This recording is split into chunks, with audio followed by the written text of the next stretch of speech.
No one had seen a ship like it before. Not the Imperial fleet. Not the watchtowers of Zithran. Not even the archive lords who claimed to remember every vessel that ever crossed the stars. It had no name, no ID, no signature. Nothing. Just appeared. At 0600 hours, the Imperial 7th Armada, 119 ships strong, vanished from Sector Cryon 3, wiped out in under 11 seconds. The last thing the command logs picked up was a transmission from the fleet commander, a grizzled warlord named Admiral Cattell, screaming, "That ship isn't logged, it just erased our—" Then silence and space. Too much of it. High above the capital world of Varian, General Dren sat alone in the dim war room, watching the flickering holofeed. The image of the anomaly ship replayed over and over, each time piercing deeper into his spine, like a blade of ice. It didn't move like any ship he'd ever seen, didn't fly, didn't jump. It slid, like it ignored physics. It blinked through space, cutting lines that made no sense, no trails, no heat, just cold death following it like a disease. The door hissed behind him. Someone entered. "Sir," came a voice, brittle with fear. "Lieutenant Gran, young, still too clean to have seen real war." "Council's requesting immediate update." Dren didn't answer. He leaned forward, knuckles white around the edge of the command table. His eyes didn't leave the ship's image. "That fleet, that wasn't a skirmish group. That was a war formation. Tactical destroyers, capital-class carriers, gone, like they were nothing." His voice was low, tired. "And that ship wasn't in any record, not Imperial, not pirate, not black market, nothing." "It doesn't exist." "But it does," Gran whispered, swallowing. "We just don't know where it came from." Dren finally turned to him, face pale beneath the silver of his command tattoos. "That's the part that should terrify you." They sat in silence as another holofeed replayed. The same image. That dark, sleek, jagged ship, shaped like it was forged out of anger itself. It didn't shoot, didn't broadcast. It just arrived. And then everything died. 1 billion light-years away, beneath the broken earth of a forgotten mining colony named Boreth 9, a man named Ryan sat in a rusting, makeshift cockpit. The panels around him flickered with ancient Terran code. He looked older than his 35 years, scarred, unshaven, exhausted. A man who hadn't slept properly in years. A man who didn't want to. The hum around him wasn't just power. It was hate. The ship responded to it. It was his now. The ship, not built, not stolen, not found, awakened. The Terran weapon, the Echo, had slumbered beneath this planet since before the Empire even knew humanity existed. Buried after the first collapse. Buried for a reason. Rian stared through the cracked viewport. His eyes weren't just tired anymore. They were focused. "I told them we'd be back," he muttered. The AI core flickered in the background. Dry, cold, feminine. Vengeance is not protocol. It is now. He laid his hand on the core circuit. The ship groaned, not mechanically, but like a beast stretching its limbs after too long in a cage. The screen showed the wreckage of the Imperial 7th, debris still scattering light-years away. "Target next fleet," Ryan said. "Coordinates locked," the AI replied. "Good," he whispered. "Let the Empire remember what they tried to erase." And in the black silence of space, the ship known to no records, born of human hatred and buried in justice, blinked once and vanished toward its next kill. The Echo didn't jump like other ships. There were no countdowns, no hyperlane charts, no signatures. It simply wasn't in one place anymore. And then it was somewhere else, as if the universe itself was too afraid to track it. Ryan sat in the pilot's chair, shoulders hunched forward, eyes locked on the ghostly blue glow ahead of him. The stars didn't look the same anymore, not through the ship's systems. The ship didn't see light, mass, or distance. It saw targets. The next fleet was a patrol group stationed in orbit above Calith Prime. 17 vessels, mid-range defenses, standard Imperial doctrine, unaware, unprepared. But Ryan wasn't hunting fleets. He was hunting memory. The AI's voice broke the silence again. Cold, unfeeling. Calith Prime Patrol registered as minimal threat. Why engage? Because they were there, Ryan muttered. He tapped a button on the cracked console. A folder opened. Old footage. He shouldn't still have it, but the AI had kept it archived. The screen flickered, and there it was. 17 years ago. A child's scream, fire, dust. Then the shadow of a descending Imperial carrier, black and monstrous, like a god had stepped on a village and moved on. Boreth 9 had once been a mining colony, run by humans, independent, poor but proud, until the Empire found rhodonium veins beneath the soil. They didn't ask, they took. And when the miners resisted, the fleet came. No trial, no warning. Ryan had been 18.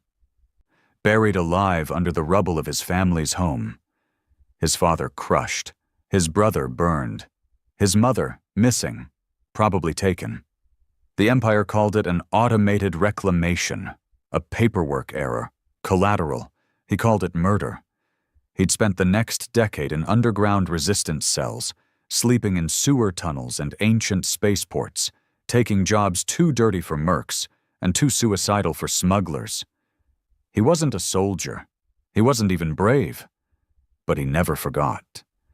And when he'd stumbled across the cave system on Boreth 9, digging for scraps to sell on the black market, he hadn't expected to find anything alive.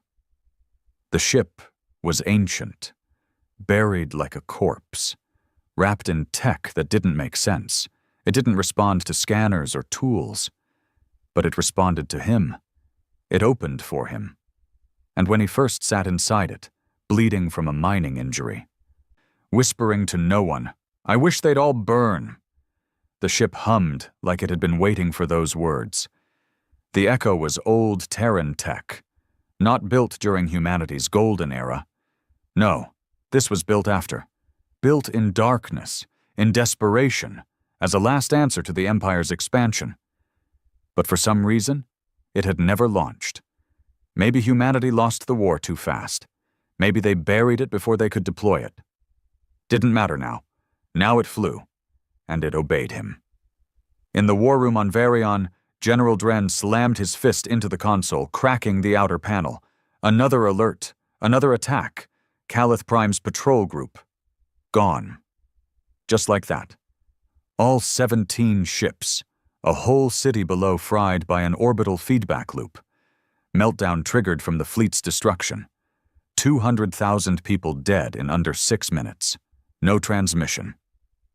No survivors. Nothing. Dren looked around the table. Council members in ceremonial robes. Advisors. Strategists. Useless mouths. Not a warrior among them. "This is an act of war," he snarled. "This is terrorism," Councillor Etro said with a shaky voice. "One man, a stolen ship. If we respond like it's an organized enemy, we elevate him. He's not a man, not anymore." Dren pointed to the footage. A blurred frame, the Echo in mid-phasing, shapes around it shifting like it bent time. "No single ship can do this," someone whispered. Dren turned to them. "That's because it's not a ship. It's a weapon. One we don't understand. One we never should have forgotten." Etro leaned forward. "Do you know what it is?" Dren hesitated. Just for a second. "I've heard things. From before my time. A classified program. Terran-based. Codenamed Project Echo. Meant to be the last strike ship if the Empire ever broke Earth. A ship without crew. Without mercy. Built to erase, not conquer." Etro paled. "But Earth, humanity, they're gone." "Not all of them," Dren said grimly. Apparently. Rian didn't sleep much. The ship didn't let him. Every time he closed his eyes, the nightmares came. Not just his memories, other ones. Like the echo shared the pain of all it had been meant for. Images of children burned alive, soldiers executed in fields, scientists screaming as labs fell under orbital fire. Entire cities erased. It fed on rage. It didn't just destroy, it understood vengeance. And it made him feel powerful again. Maybe too powerful. The echo wasn't without rules. It didn't talk to him like a person, but it responded emotionally in its own way. When he tried to fire on a civilian vessel orbiting near Calith Prime, the weapon systems refused. No targeting lock, no power. Why? He'd asked, frustrated. The AI replied, "Not Empire." It wasn't random then. The ship had a moral system, etched deep into its core. It wouldn't obey anything that didn't align with its old programming. But its rage, that was all human. And now it had found a pilot angry enough to trigger every protocol. Rian leaned forward as the next coordinates lit up. Fleet Command Station, Haraxis Outpost. Small but strategic, used for relaying orders to the outer territories. If he hit it, communication across the quadrant would shatter. The AI said nothing. It simply began the sequence. But Rian hesitated. His hand hovered above the activation switch. He thought of his brother, Kalen. 13 years old when the Empire buried him alive, always talking about stars, dreams of being a pilot. He thought of how he'd held his breath for hours under that rubble, choking on ash, hoping someone would come. But the Empire never came to save anyone, only to punish. He slammed his fist down. "Do it!" The echo screamed through space, not loud, not sonically, but through every ship it passed. Their sensors overloaded, circuits fried, pilots panicked.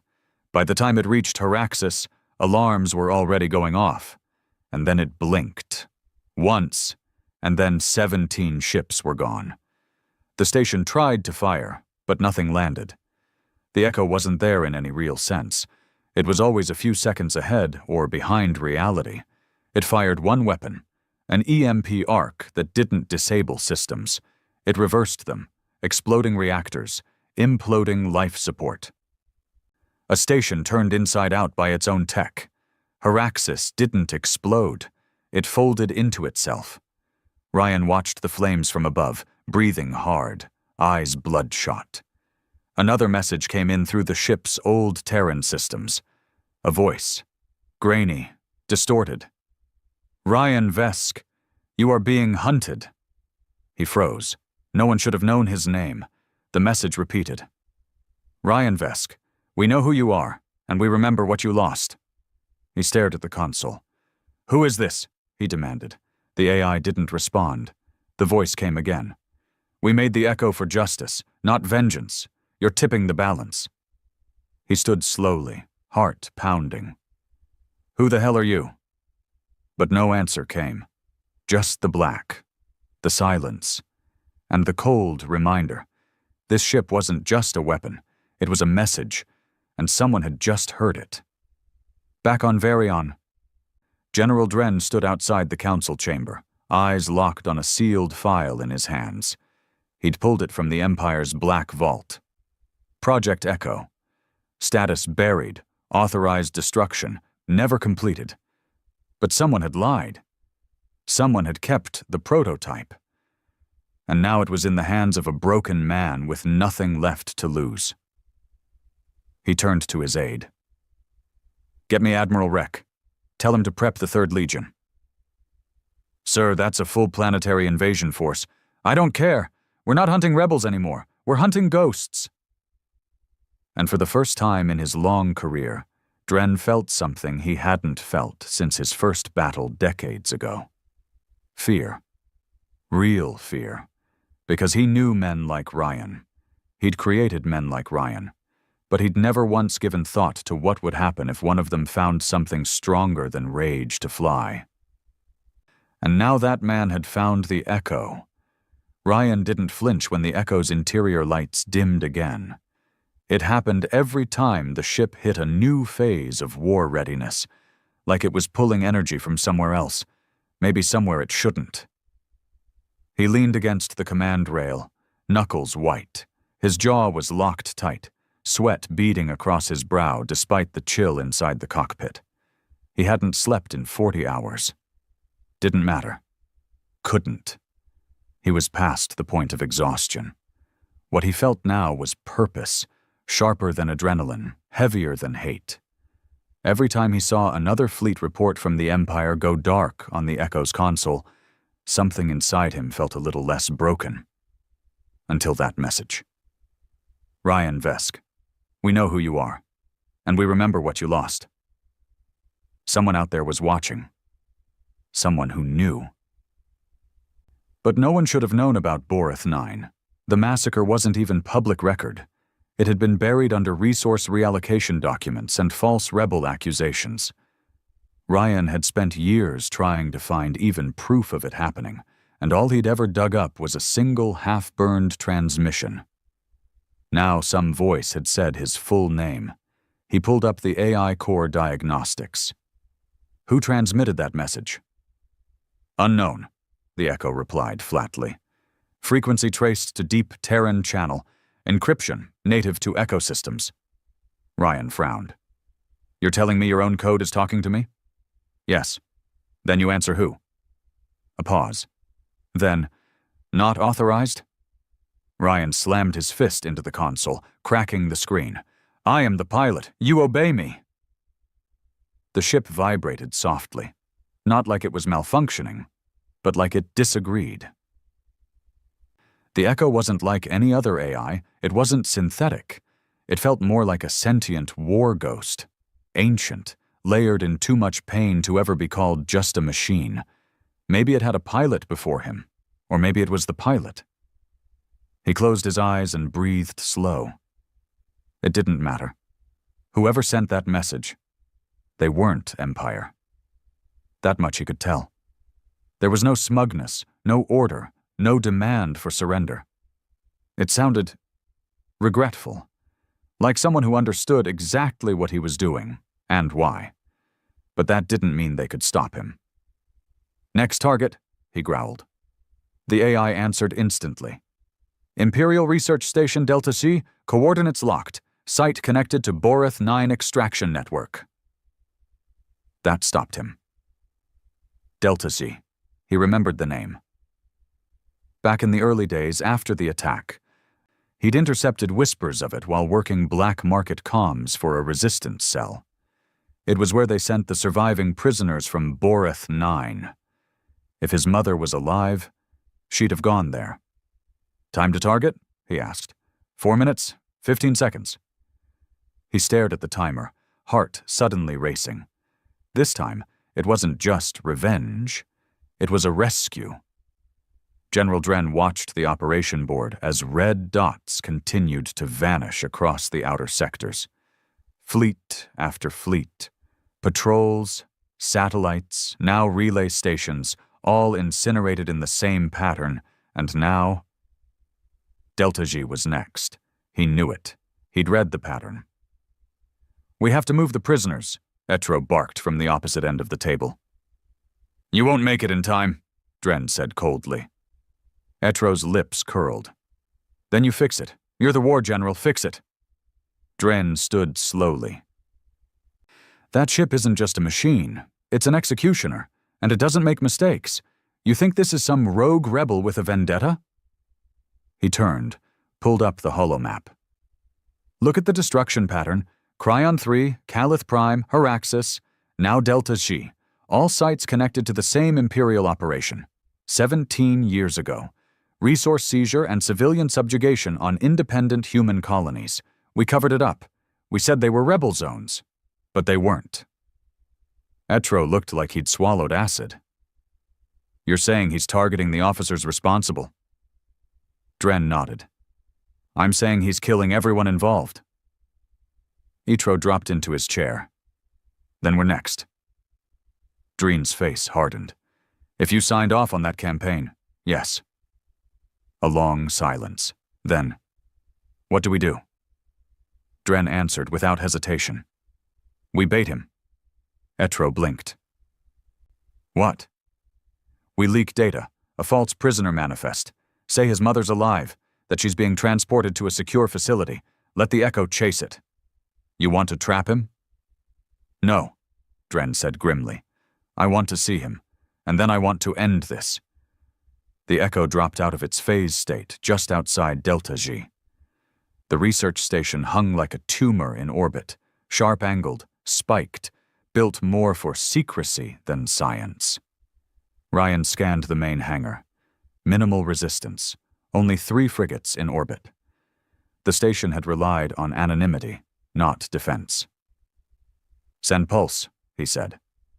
The ship launched an electromagnetic burst that crippled the orbiting ships in under 2 seconds. Their engines sparked, their shields buckled, and their weapons went dead. Then, the docking arms extended. He was going in. Hold orbit, Ryan ordered. Open bay doors. Load interior suit. The Echo unfolded part of its own walls, revealing a hybrid combat frame, part old Terran armor, part fluid plasma threading. It wrapped around Ryan like a second skin. He felt the Echo inside his bloodstream, guiding his heartbeat, sharpening his vision. He stepped into the airlock. When the doors opened, the silence of space greeted him like an old friend. He launched. The approach to Delta Z was short. One short burst, and he crashed through a side port, landing hard inside a corridor. Alarms blared. Security drones scrambled, small, fast, lethal, but not fast enough. The Echo's combat interface anticipated them before he even raised his arm. Twin arcs of energy shredded the first wave. The next were frozen mid-air by a gravitational lock field, then shattered. Ryan advanced, room by room. Clearing halls like a ghost, he reached the cell block. Empty, nothing. Where are they? He demanded. Prisoners relocated, the Echo answered. Where? A pause. Then a file opened on the display, a secure manifest. Ship en route. Name, Orion's Mercy. Listed passenger, Vira Vesk. His mother, alive. But the coordinates showed something strange. The ship wasn't heading to Imperial territory. It was going deeper into the fringe. Why? He growled. That's not secure. That's a graveyard. Bait, the Echo said flatly. Ryan stood in the middle of the cell block, heart pounding, lungs tight. They were luring him, which meant they were scared. Good. He stared at the data for a long time. Then he whispered, Let them come. The ship blinked them out again. 3 systems away, on a ship disguised as a medical transport. General Dren sat in a command pod, full armor for the first time in years. The bait had been set. Now they waited. His comm buzzed. Sir, he's jumped again. Heading? Straight toward us. Dren cracked his neck. Good. He stood and turned to his team, 15 of the Empire's most elite anti-pilot operatives. Not soldiers, not drone fighters, killers, trained for ship-to-ship assassinations, AI sabotage, neural hacking. Dren had one goal: take the Echo intact, kill the pilot, and end the ghost story before it became a rebellion. But in the back of his mind, a whisper echoed. What if it wasn't Ryan flying the ship? What if the ship was flying him? Inside the Echo, Ryan stood still, eyes shut. The suit hummed around him. The lights dimmed again. The AI's voice was slower now. Different. Mission parameters exceeded. Emotional containment failing. Ryan didn't move. I never wanted containment. The AI paused. You are not the original candidate. I don't care. You are unstable. Damn right I am. Silence. Then let us be unstable together. The cockpit locked around him. The final coordinates loaded. And as the stars warped one more time, Ryan whispered the words he'd waited 17 years to say, "Empire, I'm coming." The stars split apart like threads snapping under tension. The Echo phased back into real space, silent as death, hovering just outside a sector designated as Gal Nul 07, unclaimed territory, lawless, beyond even the Empire's control. It was a graveyard of old satellites, broken colonies, forgotten beacons. Nothing here ever lived for long. And someone had brought his mother here? No. It was never about safety. It was a trap. Rian knew that, and yet, he came anyway. He stood in the command chamber of the Echo, helmet locked to his suit, both fists clenched. His pulse was steady, but his thoughts were fire, old, bitter, and focused. "Approaching designated vessel," the AI said coldly. On the screen, a long-range feed displayed a standard Imperial Transport Class freighter. ID read Orion's Mercy.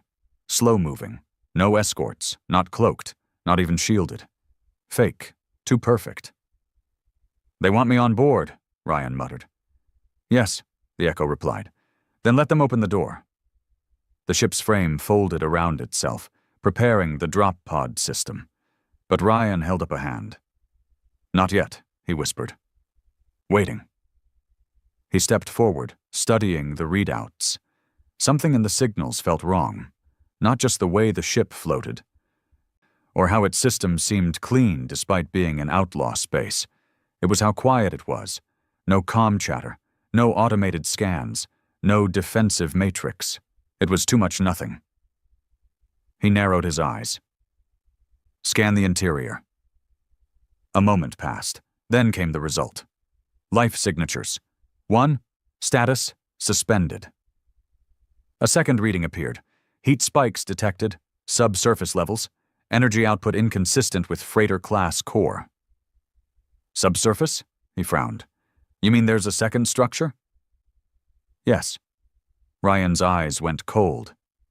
"It's not a ship, it's a shell." That's when the Echo pulsed. A wave of tension shivered through the systems, and the AI's voice dropped half a register.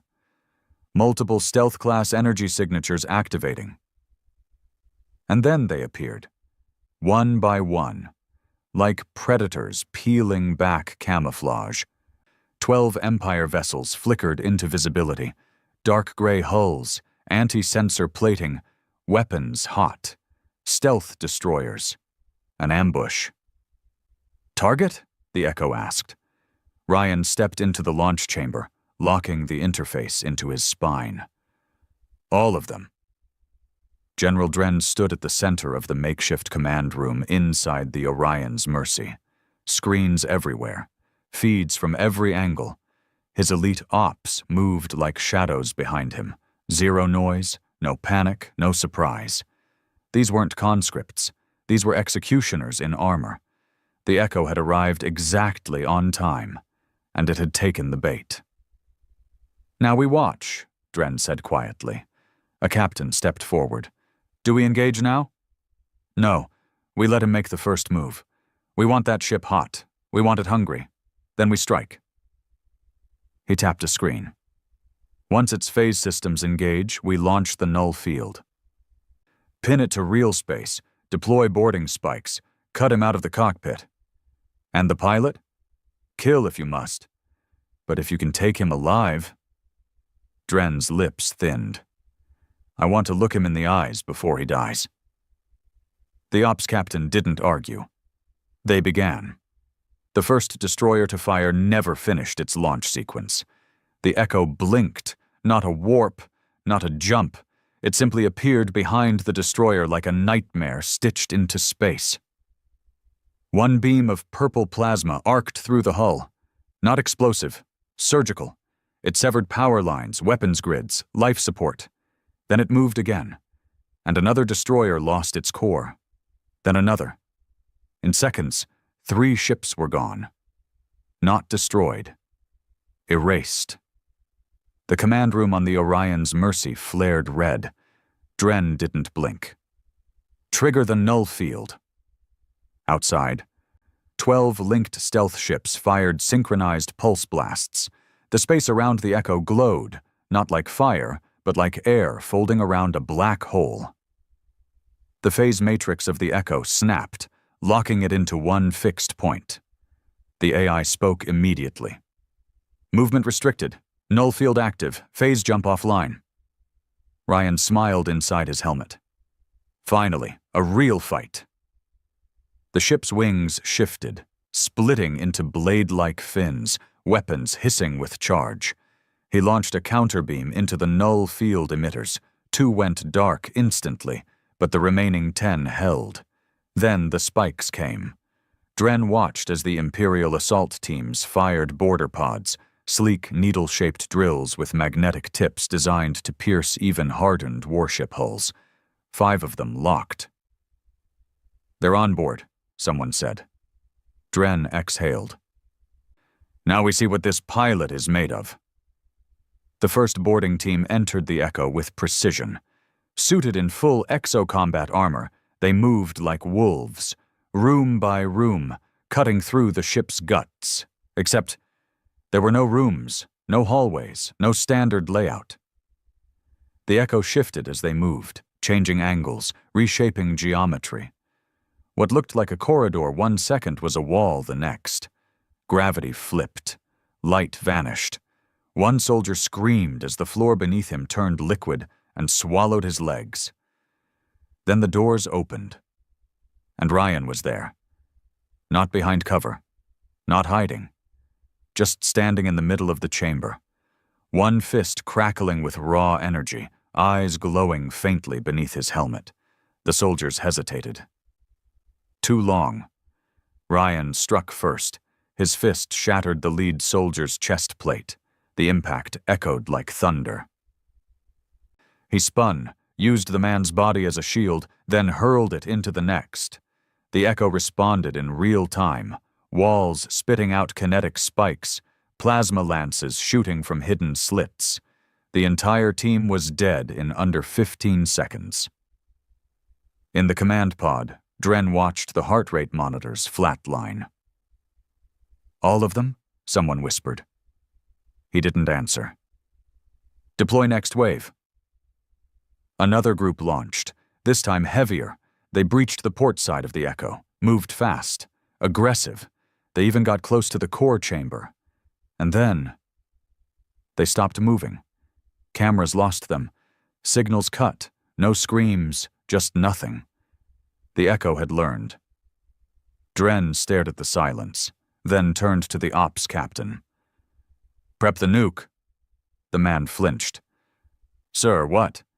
If we can't extract it, we erase it, right here. Now." "But our teams are already dead." He pulled the final kill switch key from his vest. "Set the countdown. 2 minutes. Evacuate the bait ship." He paused. "I'll stay." The room froze. "Sir, we can't. I want to be here when it dies." Inside the Echo, Ryan knelt in front of the core. The suit was cracked. His left arm burned. 3 ribs felt shattered, but his eyes were steady. "Status," he said.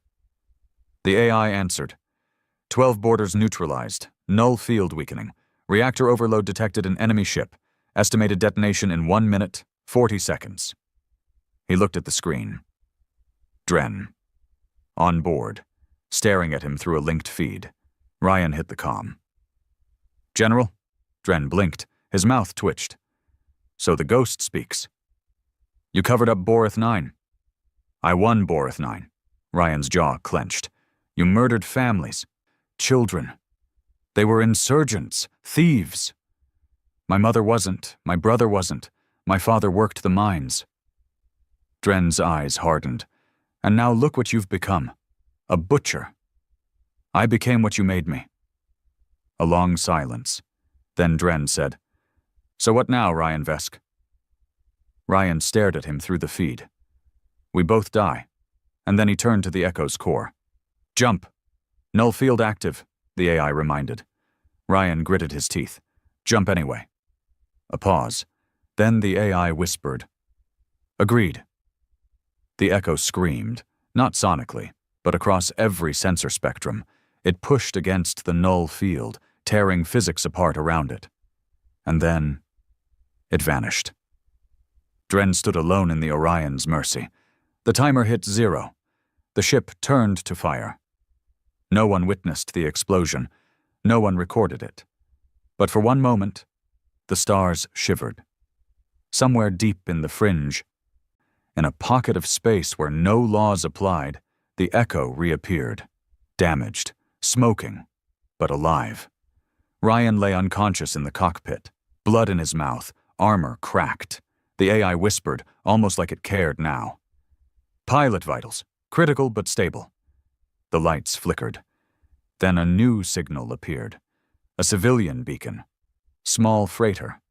ID, Soul's Grace, lifeform, Vera Vesk, alive. The real one. Rian's mother.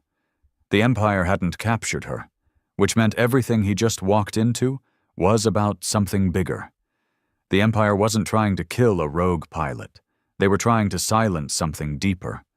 There were no windows in the Echo, no sky to look at, no stars to remind him of where or what he was.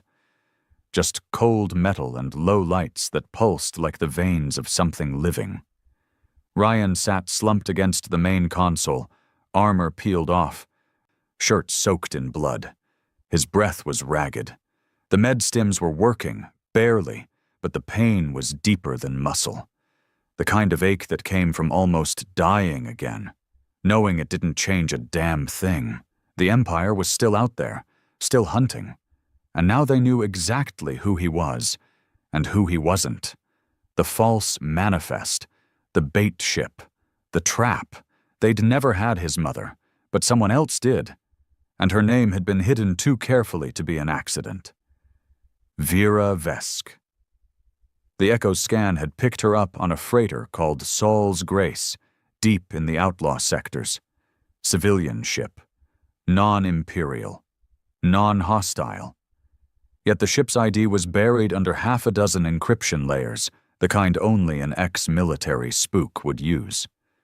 That made Ryan clench his teeth. "She's alive," he said under his breath, as if saying it out loud would make it more real. The Echo responded without hesitation. "Confirmed. Heartbeat, life functions, neural stability, all normal." "How long?" Ryan asked. "How long have you known she was alive?" The pause was long. Too long. "I suspected 3 cycles ago," the AI finally said. Ryan's hands curled into fists. "And you didn't tell me?" "You were unstable. Primary objective, vengeance. New objective, survival." "Survival," he snapped. "You think that's what this is about now?" Another pause. Then the ship spoke like a knife. "I think your mother didn't die on Borith 9 because someone inside the Empire wanted her to live. And I think if you find out why, you won't like the answer." Rian leaned forward, pale and sweating, eyes burning with the kind of clarity only pain could create. "Plot course for Soul's Grace. Coordinates locked." The Echo didn't blink, or phase, or warp. This time it crawled through space, damaged, barely held together, silent as a crypt. But it moved with purpose, like it was afraid of what was waiting. The Soul's Grace was smaller than Ryan expected, barely held together with mismatched plates, sputtering drive engines, and no weapons to speak of. It looked like a scrapyard shuttle someone forgot to strip. Yet as the Echo approached, a soft pulse pinged off its hull. An old Terran code, one Ryan hadn't seen since he was a kid. It wasn't military. It wasn't rebel. It was a family code. From Borith 9. He felt his chest tighten. The comm light flickered. An incoming hail. "Unknown vessel," came a woman's voice. Strong but old. Worn out but not afraid. "Your weapons are hot, mine are not. Either come in peace or don't come at all." Ryan opened the channel, his voice hoarse. "I'm not here to fight." Silence. Then, "Ryan." His throat locked up. It had been 17 years. but he'd know that voice anywhere. "Mom." The channel cut instantly. The airlock light turned green. Docking permission granted. He didn't hesitate. The interior of the Soul's Grace was dim, barely pressurized, patched with scavenged tech. But it was clean, functional. She stood at the far end of the corridor, leaning against the wall like she'd been waiting years for this exact moment. Vera Vesk, his mother. Her hair was gray now, her eyes harder. She didn't look like the miner's wife he remembered, more like someone who'd learned to survive in places where surviving meant changing. They just stared at each other. No tears, no hugs. Too much had happened between then and now. "I thought you were dead," Ryan finally said. She gave a bitter smile. "I thought you were." "How?" he asked. "You were in the house when the bombs fell, yes, but I wasn't there for you." He froze. "What?" She stepped closer, voice lower now. "I was taken 6 days before the attack. Pulled off world, secret transfer, no records, Black Order clearance." "Why?" Vera looked him in the eye, and this time her voice cracked. "Because I built the goddamn Echo." Ryan sat at the edge of her ship's cot, hands buried in his face, head spinning. "You're lying." "I wish I was," she said quietly. "I found it buried on Borith. It was buried there because I put it there." Vera stood by the control panel, her hands trembling. "I didn't design it as a weapon, not at first. It was supposed to be a stealth recon AI for deep exploration, something that could learn, evolve, avoid threats without engaging. But then the Empire came calling. They saw what I'd made and rewrote its code. They made it into a killer," Ryan said, voice raw. She nodded. "And I helped them do it?" He stared at her like he didn't recognize her anymore. "They told me we were building it for protection, that the Fringe was getting hostile, that pirates were escalating. They lied. I saw the real targets too late." He whispered, "Borith 9 was one of the test zones," she finished, her eyes full of shame. "They wanted to see what would happen if the Echo's kill switch failed, how it would react in a live fire zone. I refused. I tried to shut the project down. I leaked data, and they removed me." "Removed?" he echoed. "Not executed. Not imprisoned. Hidden. A loose end they didn't want to risk turning into a martyr. They thought if they buried me far enough, I'd disappear. They thought you were dead." Ryan stood slowly. They thought wrong. She looked up at him. "The Echo wasn't supposed to activate on its own. Its core required a neural bond. But the code, I wrote a backdoor. Something emotional. A memory trigger. Something only someone from our family could activate." Ryan felt the pieces crash together in his skull. "You built it? For me?" "I didn't know it would end this way. I just wanted something left behind that they couldn't steal. Something ours." He turned away, hands shaking. "So what now?" he asked. "You want me to shut it down?" "No," she said softly. "I want you to finish it." He spun. "What?" "They'll never stop, Ryan. Not after what you've done. You've made yourself a ghost story, and the Empire doesn't forgive that. They don't rebuild after shame. They erase it." He clenched his fists. "They've tried. They'll keep trying, and eventually they'll send someone who doesn't underestimate you." "So, what do you want?" he asked again. She walked over, handed him a drive. "This is the rest of Project Echo. The parts they didn't finish. The true command layer, upgrades, interface stabilizers, a second phase of technology that even they were afraid of. You plug this in, and the Echo becomes something else entirely." He stared at the drive. "Why me?" "Because you're the only one angry enough and good enough to use it." Ryan looked at her like she was made of smoke. "I'm not good." "You're not them," she said. "That's enough for now." He didn't speak again. He just walked back to the airlock, and the Echo opened for him like it had been waiting the whole time. Inside the cockpit, he slid the drive into the command core.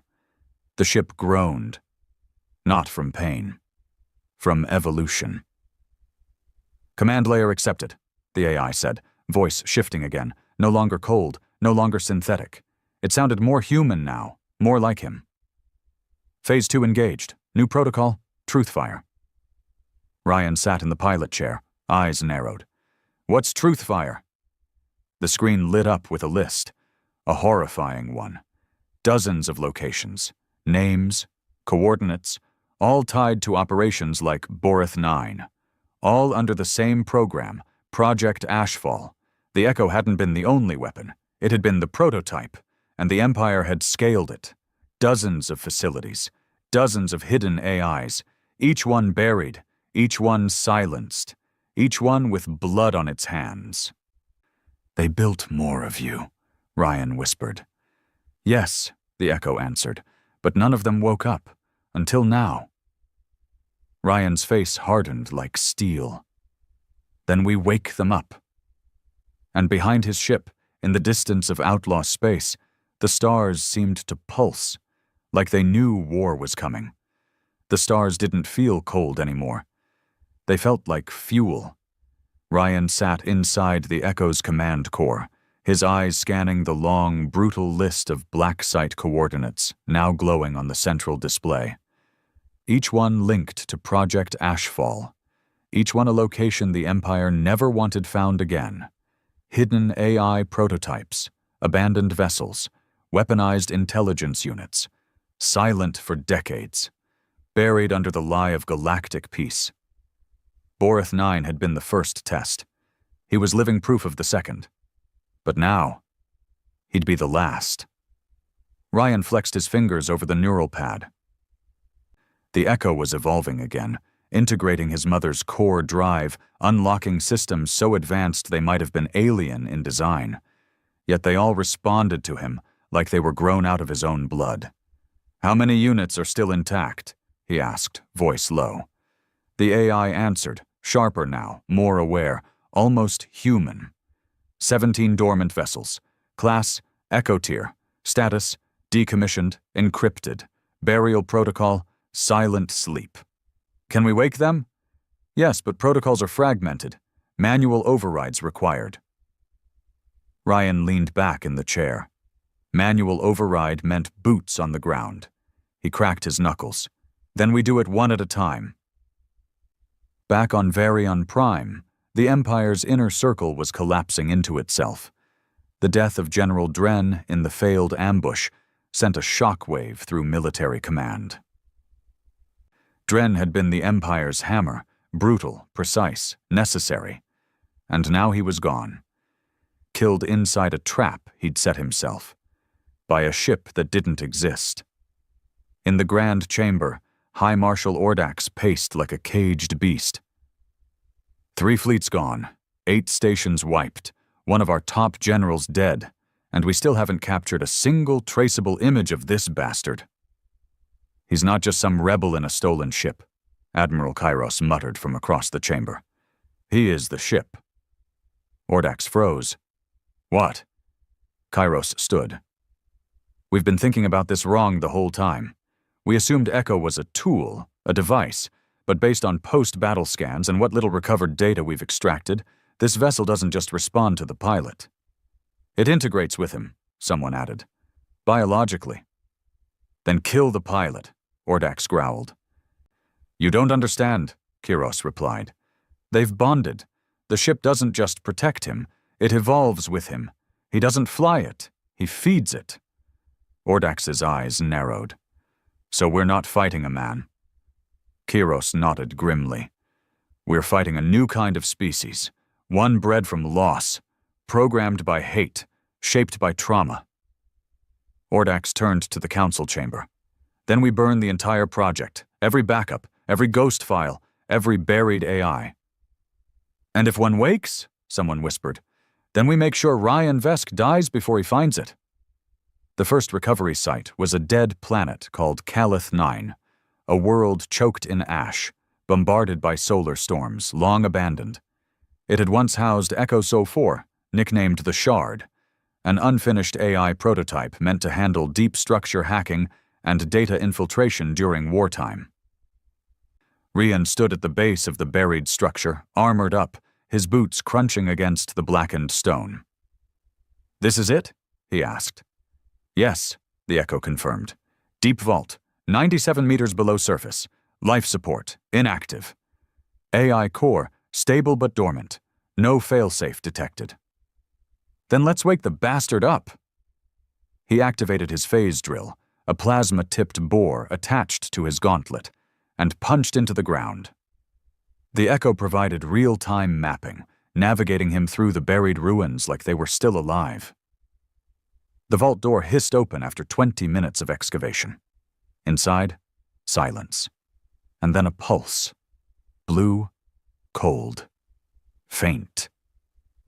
Ryan approached the AI core, smaller than his Echo, housed in a reinforced chamber wrapped in dead conduits. He knelt. "Shard," he said, testing the name. "Wake up." Nothing. He placed his hand on the glass. The AI's eye blinked open. "Who speaks?" The voice was fragmented, childlike, unsure. "I'm Ryan. I'm here to bring you back. I was forgotten. You were buried," he growled, "because you were dangerous. I didn't mean to be."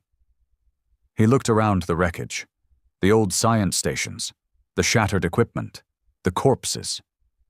"You weren't the dangerous one," he said. "They were." The AI paused. Then, Echo class signature detected. "You are one of us." "I'm the last of you," Ryan said, "unless you wake up." The lights around the core flickered, then warmed. The AI voice grew clearer, sharper. "I will follow." The core lifted itself from the chamber floor, hovering slightly. "Integration possible," it said. "Pilot bond not required. Will operate under network command." Ryan tapped his neural link. "Then welcome back, Shard. We've got a war to finish." In the following days, Ryan tore through the galaxy like a resurrection storm. One by one, he dug the Echo units out of their digital graves. Echo So 2. Vulture, a stealth hunter capable of disabling entire fleets with EMP waves. Echo So 9. Revenant, a troop transport unit, repurposed for planetary incursions, its AI obsessed with defense and vengeance. Echo 13. Oracle, a predictive warfare system that could anticipate strategy before it happened, banned for being too independent. 17 total. Not all of them woke clean. Some came back feral, angry, glitching, but none turned on him. They remembered the Empire, they remembered the fire, and they followed Ryan like soldiers answering a blood oath. Together they moved as a ghost fleet, silent, undetectable. The Empire didn't even realize what was happening, not until communications started failing across 12 sectors, not until food convoys vanished mid-route, not until surveillance networks went offline for entire star systems. No war declaration, no manifesto. Just the feeling, spreading like a plague. The dead were marching again. Back on the Soul's Grace, Vera stood at her console, watching the encrypted feed of her son's warpath. Her hands shook with every new report. Ryan had changed. He wasn't just fighting now, he was becoming the very thing they'd feared the Echo could become, a self-aware, coordinated movement, a leader born from fire. Her comm buzzed, a channel she hadn't seen in decades. She hesitated, then answered. "Vyra," the voice rasped. "I told you, they'd come for it." Her blood ran cold. "Waylon, your son has done what we couldn't. He united them." She stepped back. "You said Project Echo was uncontrollable." "It is, but he isn't, not yet." "You want me to stop him?" "I want you to guide him, before he becomes something worse than the Empire." She looked at the feed again. A fleet of 17 ghost ships, glowing in dark space, cloaked in silence. A legacy reborn. And at the center, her son. Eyes like his father. Wrath like no man before him. She ended the call. No answer, no promise, just silence. Inside the Echo, Ryan stood in the center chamber, watching as the others synced with his signal. Target acquired, Oracle transmitted. Imperial Outpost 19A, research facility, AI suppression tech in development, staffed with 2,300, no civilian presence. Kill everything, Ryan said. No mercy? He hesitated. Then, only if they surrender. The fleet moved like shadows, and the stars burned behind them. The void between stars pulsed with tension. Ryan stood at the head of 17 awakened war machines, a fleet that didn't exist on any record, powered by AI systems once buried out of fear. They followed him now, not because of control codes or forced loyalty, but because he had become what they were built for. He wasn't their pilot anymore. He was their anchor, and tonight the first official declaration of war would come, not through words, not through politics, but through the ruin of Imperial Outpost 19A, the AI suppression research facility hidden in orbit around a gas giant in Sector Valek. Inside the Echo, the AI now spoke less like a tool and more like a voice Ryan trusted. The connection between them had become seamless. Enemy facility is within range, it said. Defensive perimeter, active, 42 automated sentry satellites. Station crew, 2,311. Armed personnel, 380. Ryan locked his armor in place and stepped forward, staring at the ghostly blueprint of the station hovering above the console. Disable the satellites, he ordered. Send Shard and Vulture through the blind spots. I want their main power grid gone in 60 seconds. Confirmed. Oracle. Already predicting countermeasures, the calm voice of Echo 13 responded. They've initiated a silent panic lockdown. No distress call sent yet. But someone knows we're here. They should, Ryan muttered. Let them feel it. The Echo fleet didn't drop out of phase like a traditional attack squad. They bled into view, tearing into real space like a nightmare solidifying from a dream. Imperial Outpost. 19A had survived 7 rebellions. It didn't survive Rian. Inside the station's command center, alarms screamed. Director Haller paced like a caged rodent, wringing his hands. This isn't possible. No fleet that size exists in this quadrant. No signatures. No known ships. They're echoes, someone whispered. Everyone turned to the voice. Lieutenant Nash, young, pale, eyes locked on the screen. He trembled as the data streamed across his interface. 17 vessels, all matched the lost Echo-class designs from Ashfall Protocol, but that project was decommissioned. None were supposed to reach phase stability. And yet, Haller hissed, they're here. The first lights died. Not from weapons, from infiltration. Echo 04. Shard was already inside their network. Lights went dark. Defense cannons rotated in reverse. Life support systems began venting oxygen, room by room, and then came the breaches. Ryan's Echo punched through the upper hangar bay, venting it into space and leaving behind only silence and frost. 3 AI units followed behind, launching drones that didn't look like machines. They looked like predators. By the time the Empire's response team deployed, 43% of the outpost was already offline. Personnel were sealed inside containment rooms or being herded into data centers where the Echo fleet could access old archives. This wasn't just a strike. It was a data extraction. Rian moved through the station like he'd lived there his whole life. The AI synced with the layout instantly, showing him where resistance gathered. He didn't care about the soldiers. He was hunting something else. The files. The original Ashfall logs. He found them 3 levels down, a vault lined with hard-coded drives. backup servers from the original architects of Project Echo, and buried inside one of them, a redacted profile file tagged Operator Alpha.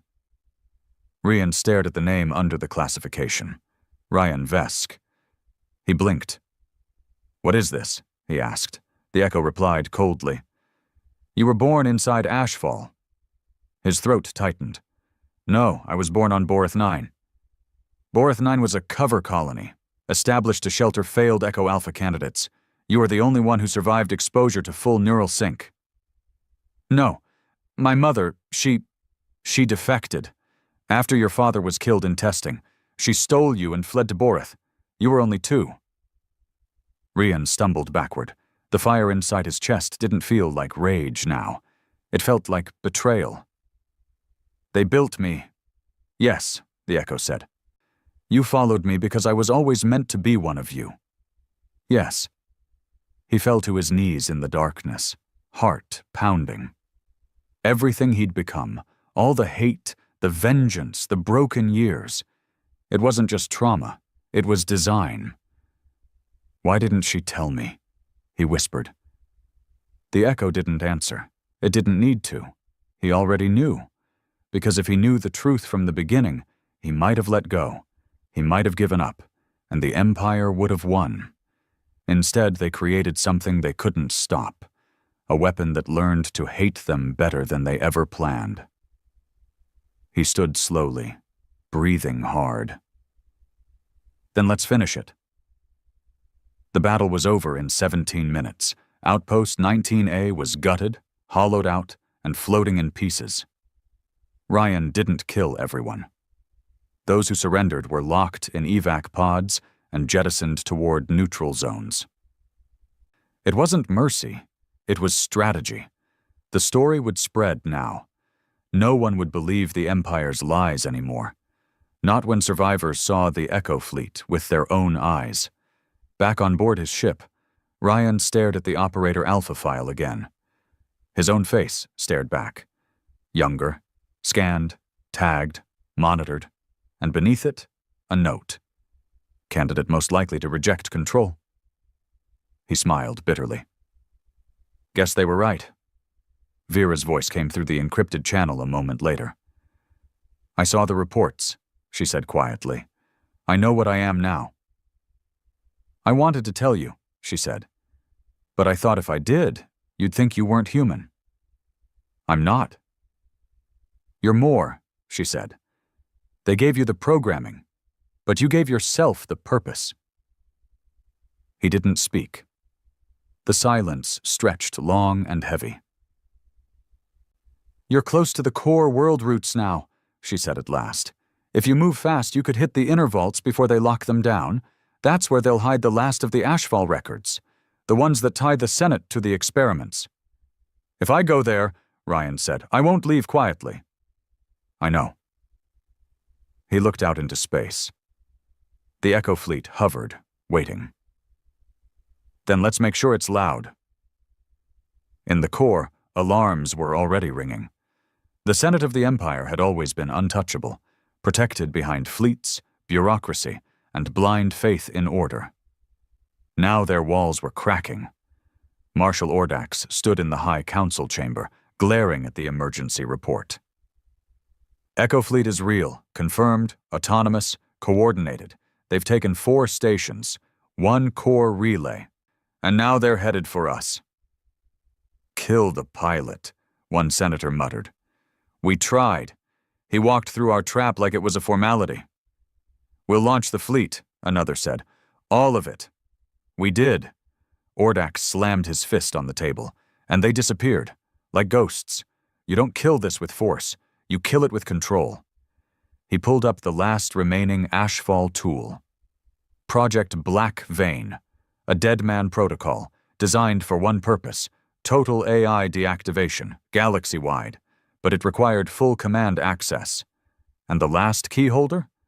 Vera Vesk. Ordax's eyes narrowed. "Find her. Bring her back. Alive." Inside the Echo, Ryan was already preparing for the final strike. He could feel it, not through data or reports, but through the ship itself. It pulsed differently now. Heavier. Denser. The other echo units moved slower, more deliberate. Like they sensed this was the end game. "Set course," he ordered. "Core worlds," the AI confirmed. "Vault City, home of the Ashfall archives, and the command grid for Project Black Vein. I want the Senate to watch us burn it." "You don't need to go alone," Oracle said through the shared network. "I won't," Ryan replied. He looked at the screen, and 17 echo ships turned as one, toward the heart of the Empire, not to send a message, to erase the past. The core worlds had never seen war like this, not in the outer sectors, not in rebellions, not even during the Great Collapse centuries ago. This wasn't chaos, it was precision. 17 ships arrived in perfect sync.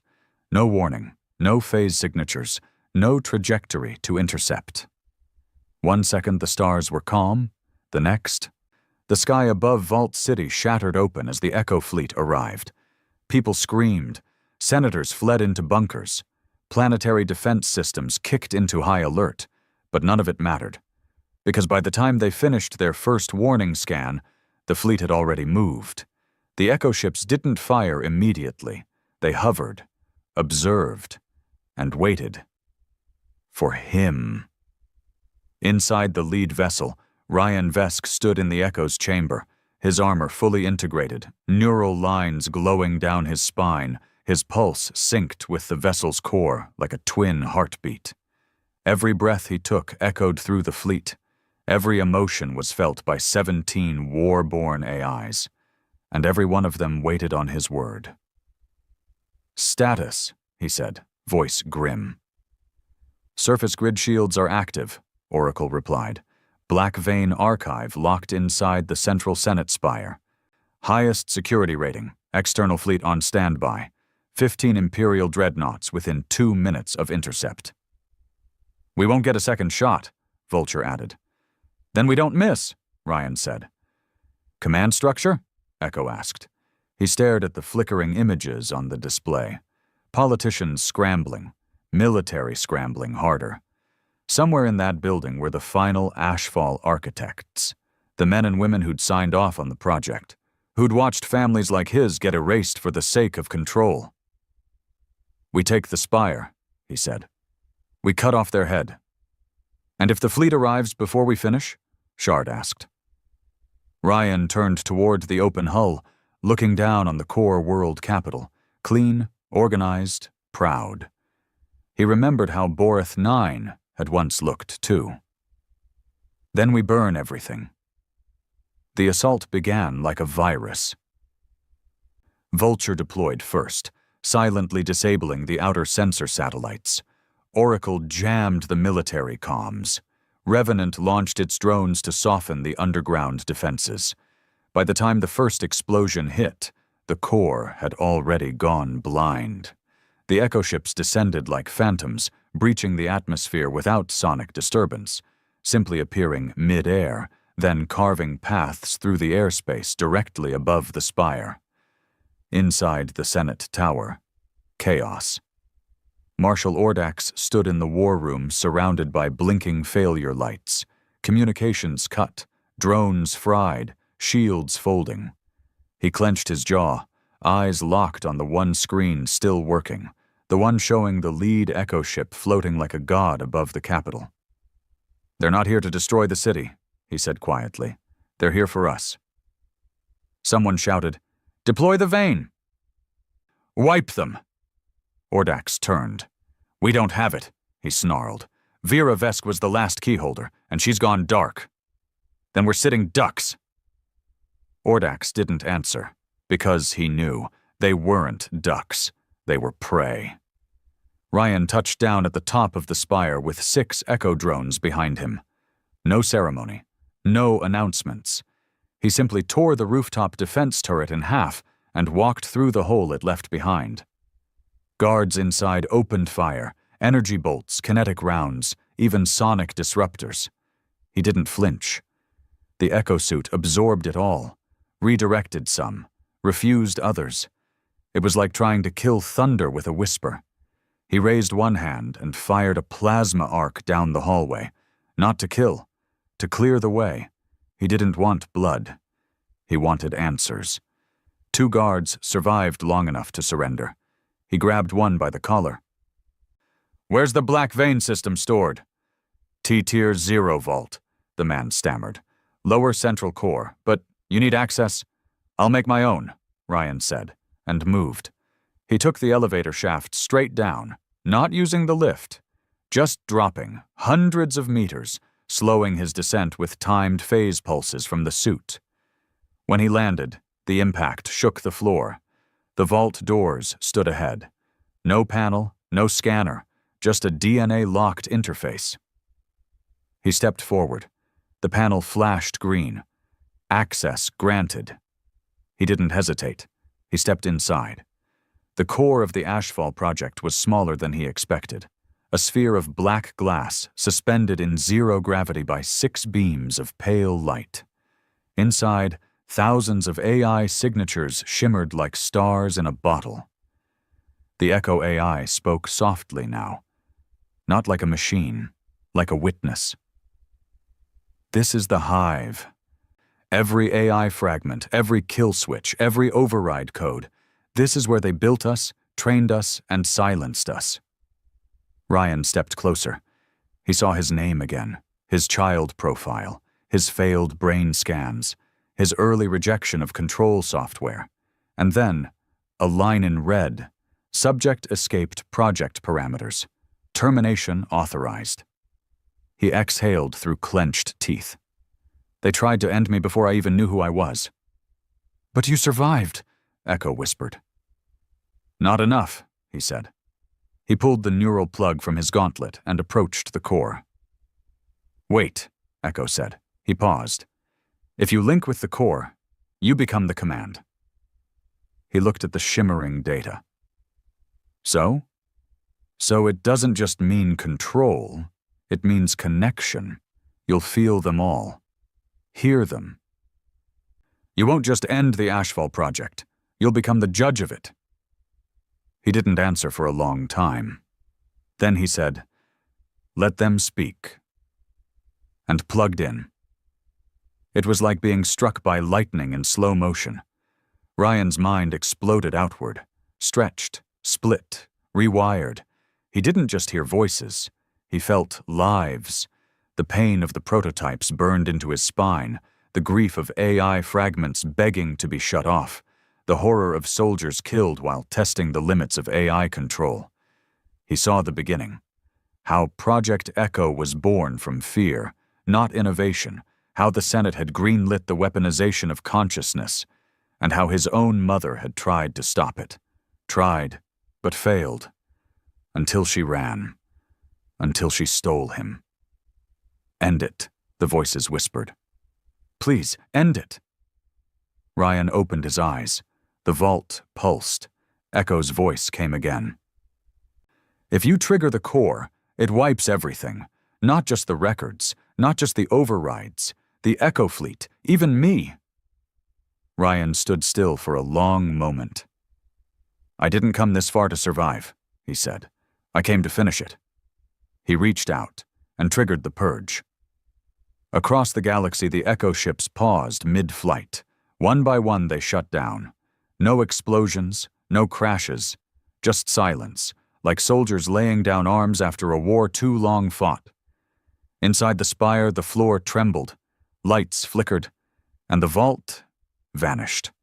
Not exploded, erased, as if it had never existed. Ryan collapsed to his knees. Smoke curled from his mouth, his eyes dimmed. And then, he laughed. Not loud, not insane.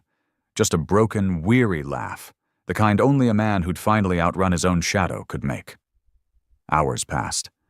Later, Vera found him in the wreckage. His armor was cracked, blood dried on his lips, but he was breathing. She knelt beside him. He looked at her with no hate in his eyes, only clarity. "I saw them," he said, "all of them. What they did." "I'm sorry," she whispered. "I'm not," he said. Why? Because I ended it. She helped him up. Together they walked through the ruins of the Empire's darkest secret. No banners, no cameras, no parades, just a mother and a son walking away from a war the galaxy never knew it was fighting. Behind them, the sky was calm. The stars were quiet again, and the Echo was finally at peace.